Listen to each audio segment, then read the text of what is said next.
Нууц үгээ хэрхэн сэргээх вэ?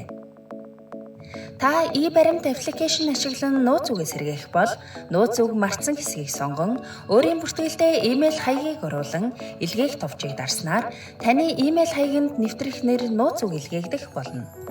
Имэйлээр ирсэн нэвтрэх нэр нууц үгээр e-баримтад нэвтрэх боломжтой болно.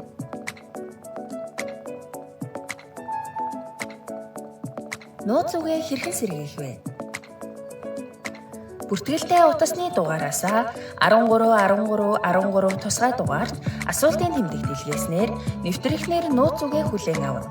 Мессежээр ирсэн нэвтрэх нэр нууц үгээр e-баримтад нэвтрэх боломжтой болно.